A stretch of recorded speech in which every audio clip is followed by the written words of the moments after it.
بسم اللہ الرحمن الرحیم۔ السلام علیکم دوستو، اے آر اسکر کی طرف سے میں آپ دوستوں کو بے نماز کے سنگین انجام کے متعلق قرآن پاک میں سے اللہ رب العزت کا فرمان سنانے والا ہوں، جس کی روشنی میں ہمیں کبھی بھی نماز سے کوتاہی نہیں کرنی چاہیے۔ قیامت کے دن جہنمی جہنم میں کہیں گے ہم نماز نہیں پڑھتے تھے۔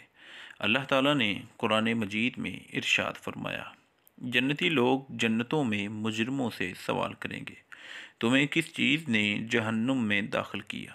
وہ کہیں گے، ہم نماز نہیں ادا کرتے تھے، اور ہم مسکین کو کھانا نہیں کھلاتے تھے، اور ہم فضول بحث کرنے والوں کے ساتھ مل کر فضول بحث کیا کرتے تھے، اور ہم قیامت کے دن کو جھٹلایا کرتے تھے، حتیٰ کہ ہمارے پاس یقین آ گیا، یعنی موت آ گئی۔ اللہ رب العزت کا یہ فرمان قرآن پاک کی سورۃ المدثر کی آیت نمبر 40 سے 48 تک میں موجود ہے۔ تو اے بے نماز، اللہ سے ڈر جا، ابھی وقت ہے، توبہ کر لے۔ اللہ کا دیا ہوا رزق کھا کر، اس کی زمین پر رہ کر، کب تک تو اس کی نافرمانی میں وقت گزارے گا؟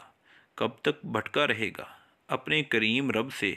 آخر کب تک غفلت کے پردے میں چھپ کر سویا رہے گا؟ آخر کب تک؟ کہیں ایسا نہ ہو کہ اسی غفلت میں تجھے موت آ جائے۔ آج جن کی خاطر تو اپنے خالق حقیقی اور مالک کی نماز کو چھوڑتا ہے، بھلا یہ قیامت کے دن تجھے اللہ کے عذاب سے بچا لیں گے؟ ہرگز نہیں۔ کل کے پچھتاوے اور ذلت سے بہتر ہے کہ آج تو توبہ کر لے، ابھی توبہ کا دروازہ کھلا ہے۔ تو عزیز دوستو، قرآن پاک کے اس فرمان کی روشنی میں ہمیں کبھی بھی نماز سے سستی نہیں کرنی چاہیے۔ اگر آپ روزانہ صحیح حدیثیں حاصل کرنا چاہتے ہیں تو ہمارے چینل اے آر اسکر کو سبسکرائب کریں۔